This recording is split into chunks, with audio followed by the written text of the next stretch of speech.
It's humanities. Today we're talking about liberalism. The core of any ideology lies in its values. Liberalism offers the following. Individualism comes first. The individual matters more than any group, whether it is the family, class, nation, state, or society as a whole. Personal interests take priority. Each person is unique, so society should allow everyone to realize their potential and pursue their own version of happiness. Individual freedom follows from this. If people are unique and define happiness differently, they should be free to act as they see fit with one limit. One person's freedom ends where another's begins. Political equality is another key value. All people are born equal and should live as equals.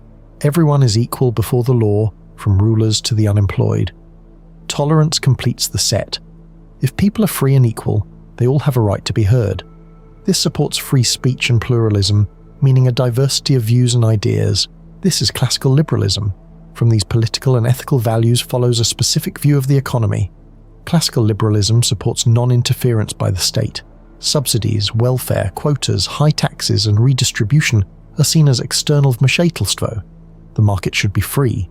Prices should be set by supply and demand. People produce and buy what they choose. Competition should be open, and the state's role is limited to protecting property rights.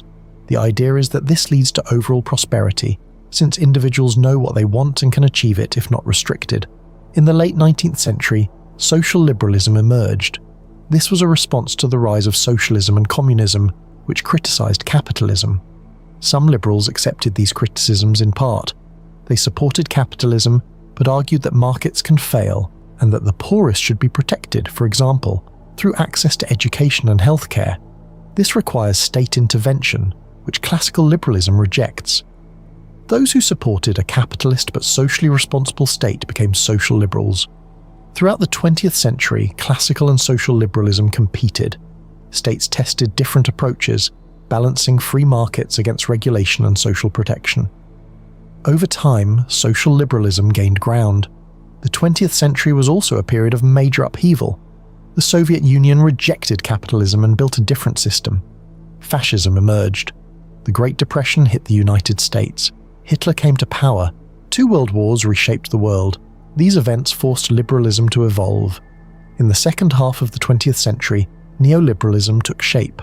Neoliberalism puts strong emphasis on individuals and their economic rights. In practice, this means deregulation and lower taxes, since high taxes are seen as limiting personal choice.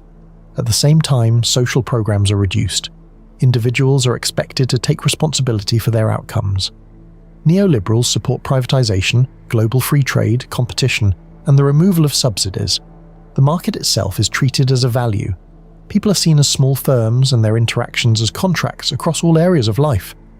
If you support individualism, personal freedom, equality before the law, tolerance, and capitalism, you can describe yourself as a liberal. If needed, you can specify classical liberal to distinguish it from modern left-leaning liberalism focused on minority issues, radical feminism, and cancel culture. Criticism of liberalism focuses on 3 connected points.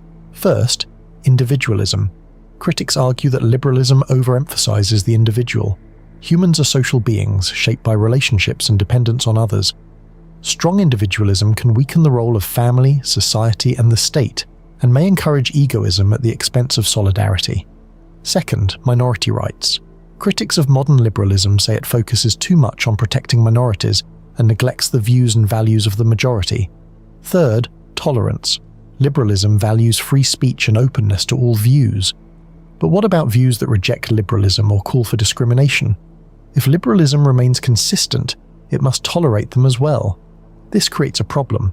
Tolerance can allow intolerance to spread and dominate. This is known as the paradox of tolerance, and this is humanities. Subscribe here and on Patreon. Videos come out earlier there, along with the texts. See you in the next one.